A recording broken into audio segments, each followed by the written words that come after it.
నమస్కారం NSTV news కి స్వాగతం. నా పేరు సంధ్య. ముందుగా వార్తల్లోని ముఖ్యాంశాలు. 3 చింతలపల్లి మున్సిపల్ చైర్మన్ గా జాము రవి ఎన్నికయ్యారు. వైస్ చైర్పర్సన్ గా శశిరేఖ ఎన్నికయ్యారు. ఎన్నికల అధికారులు చైర్మన్, వైస్ చైర్మన్ తో పాటు కౌన్సిలర్లకు ప్రమాణ స్వీకారం చేయించారు. నూతనంగా ఎన్నికైన చైర్మన్ మాట్లాడుతూ మున్సిపల్ అభివృద్ధికి పాటుపడతానని, తనకు సహకరించిన పార్టీ నాయకులకు, కార్యకర్తలకు, అధికారులకు కృతజ్ఞతలు తెలిపారు.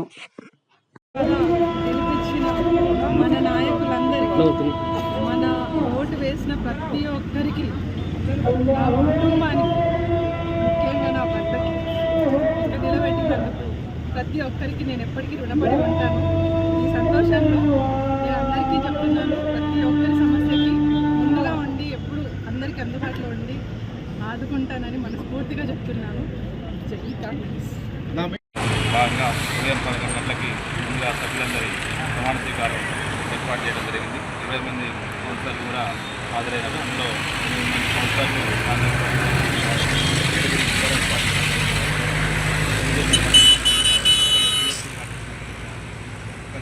ఇండిపెండెంట్ అభ్యర్థి మనకు హాజరైనారు. చైర్మన్ ఎలక్షన్లో ప్రతిపాదించిన వారు మనకి కన్ఫర్మ్ వనజ గారు, బలపరిచిన వారు మృదం సుధాకర్ రెడ్డి గారు, అమతం సునీత అలియాస్ శ్వేత గారిని కాంగ్రెస్ పార్టీ చైర్పర్సన్ అభ్యర్థిగా ప్రకటించగా మొత్తం 13 మంది సభ్యులు ఆమెకు చేతులెత్తి మద్దతు ఇస్తున్నారు.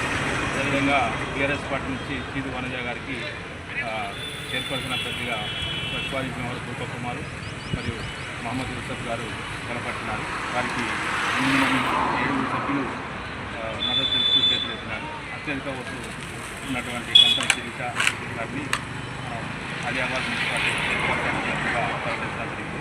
అదేవిధంగా వైస్ చైర్మన్ అభ్యర్థికి బీజేపీ పార్టీ అభ్యర్థి కండ్రెడ్డి మాలతి గారిని ఖైరా గణేష్ గారు ప్రతిపాదించగా బీజేపీ పార్టీ, కాంగ్రెస్ పార్టీ నుంచి వారిని బీజేపీ పార్టీ నుంచి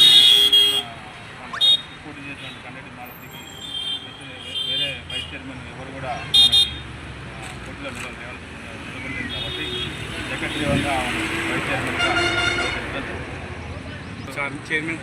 పదవికి కాంగ్రెస్, బీజేపీ, బీఎస్పీ, ఇండిపెండెంట్ అందరూ కూడా, బీఆర్ఎస్ తప్ప మిగిలిన సభ్యులు 13 మంది కూడా మద్దతు.